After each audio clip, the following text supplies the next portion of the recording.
Olá a todos, bem-vindos a mais uma entrevista no Magazine Atlântico. Hoje estamos aqui com a ginasta de alta competição do Sporting, a Maria Inês, que recentemente abandonou o desporto para se focar não só nos estudos, mas também na sua vida pessoal. Hoje, a Maria Inês vai-nos falar sobre a sua carreira como ginasta e os obstáculos que teve de ultrapassar a mesma. Bem-vinda, Maria Inês, e obrigada por ter aceitado o nosso convite. Obrigada, minha. Com quantos anos começaste a treinar? Eu comecei a treinar ginástica acrobática com 7, mas só comecei a competir quando tinha 11 anos.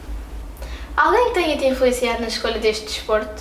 Sim, quando eu era mais nova que vocês, também andei no colégio e eu tinha uma colega da minha turma que entrou para a ginástica acrobática e eu tive, na boa, um ano à procura do que era a ginástica acrobática e não encontrei.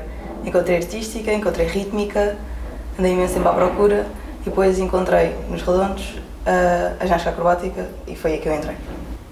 Quais foram os teus objetivos como ginasta? Acho que acima de tudo, para quem é um atleta de alta competição, é nunca deixarem de perder o gosto pela ginástica e divertirem-se. Não podem nunca pôr as medalhas acima de tudo, porque as medalhas estão ali e estão a ganhar para lá em casa e não servem de nada. Mas obviamente também tive os meus objetivos, queria chegar à primeira divisão e ganhar o campeonato nacional, consegui. E participar numa prova internacional, também consegui. Qual foi o momento mais importante da tua carreira como ginasta? Acho que foi uma das provas internacionais. Ter ido a Amsterdão foi uma oportunidade brutal de ver tantos países, tanta gente a competir, foi uma coisa mesmo diferente. E poder ter entrado num clube de alta competição, o esforço claramente valeu a pena, mas entrar num clube daqueles, no meio de 30 pessoas, serem 7-3 e eu ser uma delas foi muito gratificante. Como te preparavas mentalmente antes de um sarau ou competição? Falava muito com a minha mãe, mesmo muito antes das provas, e dizia-lhe tudo o que eu tinha para dizer, tudo o que eu achava que ia correr mal, tudo o que eu estava insegura, qualquer problema que eu tivesse. Em casa, sempre mediante, vestia o maillot e ficava em casa sozinha a fazer o esquema, só mesmo para pensar. E antes das provas tinha que ir falar com a minha mãe e tinha que falar com o meu treinador sobre o que é que eu estava nervosa, o que é que eu precisava de fazer bem, o que é que eu precisava de fazer mal. Tinha que ter os meus 5 minutos de pausa. Tinhas algum ritual que fazias antes de entrar no praticável? Eu tenho um elástico que eu perdi quando fui para Amsterdão, que era um elástico da sorte. Vocês sabem, temos aquele penteado na cabeça e eu antes de entrar tinha que ir para o magnésio, estar 5 minutos sozinha a pensar na minha vida e tinha que pôr o elástico no cabelo e ia com o elástico para a prova. Era um elástico colorido, não se via, nunca se viu, mas era o que eu tinha que fazer. Como é que costumavas lidar com a pressão e o stress antes e depois das competições? Antes das competições não lidava muito bem.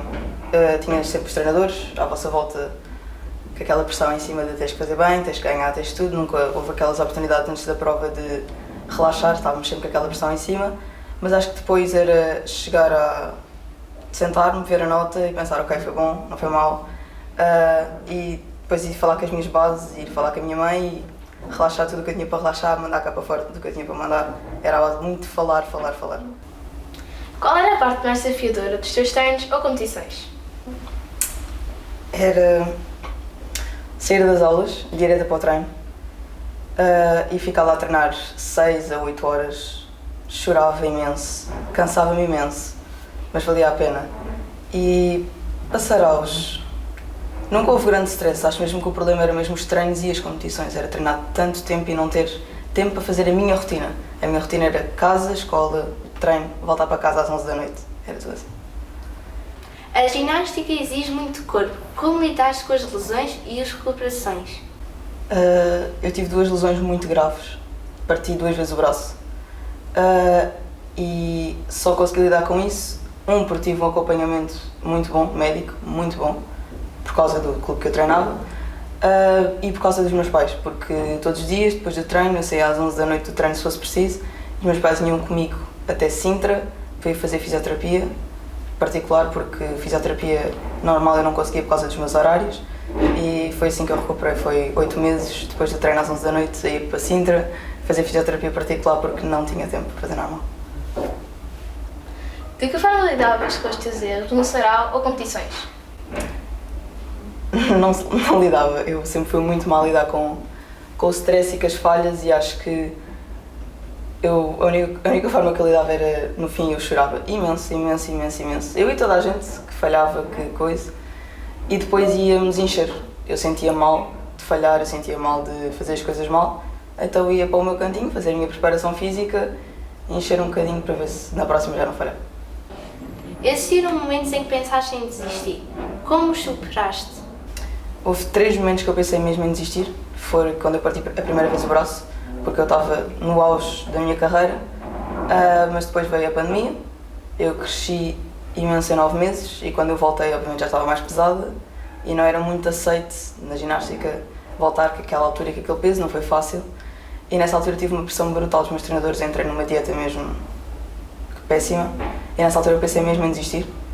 E foram muitos meus amigos da ginástica que não me deixaram desistir. Depois, quando mudámos de clube, as regras apertaram muito, nos treinos, em tudo, e eu achei que já não conseguia mais. E fui buscar ajuda dos meus amigos e mais uma vez da minha mãe, que neste progresso acho que foi ela que me ajudou mais nisto. E a terceira vez que eu pensei em desistir foi a última que eu acabei mesmo por desistir, porque não aguentei a pressão psicológica nem o esforço físico que já tinha que estar. Como lidaste com as críticas e com as expectativas externas? Ficava muitas vezes frustrada porque as expectativas que vos metem em cima nunca são ao patamar que vocês conseguem chegar, ou seja, superam muito o patamar que vocês qualquer dia vão chegar, eles querem sempre muito mais que vocês. E lá está, era treinar, eu sabia que eu era grande, tinha desvantagem das outras que eram mais pequeninas que tinham mais facilidade em fazer as coisas, então era preparação física, encher, a tentar chegar ao nível delas, a tentar ter a facilidade que elas tinham a fazer ginástica, porque eu não a conseguia ter por causa do meu tamanho. Que conselho darias para alguém que está prestes a começar a praticar ginástica ou ginástica de elite? Só entrem se gostarem mesmo da coisa, se estiverem dispostos a dar o vosso tempo e a vossa vontade, tipo, nos treinos.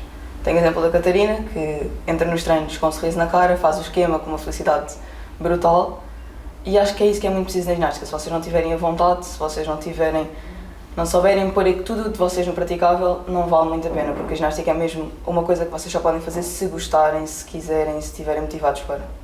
Se pudesses dizer algo ao teu eu de passado quando ainda competias, o que seria?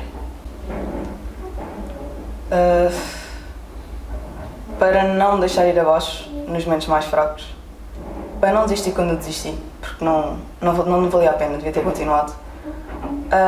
E que as críticas externas e o que os vossos treinadores vos dizem nem sempre é bem a realidade. Eles querem muito mais que vocês, obviamente, são vossos treinadores, esperam o melhor de vocês. Muitas vezes eu deixei-me ir abaixo, por exemplo, porque me tinham expectativas muito altas em cima e eu comecei a perceber que não conseguia chegar lá e que não ia conseguir nunca chegar a esse patamar. E acho que é isso que temos de pensar, é nós termos as nossas expectativas e não ligar tanto à crítica externa. Obviamente que há muita coisa que eles nos vão dizer que vai ser útil, mas às vezes nem tudo se aproveita. Obrigada, Maria Inês. E esperemos que tenhas gostado deste momento. Obrigada, meninas, pela oportunidade. Foi mais uma entrevista aqui no Magazine Atlântico. Esperemos que tenham gostado e até à próxima!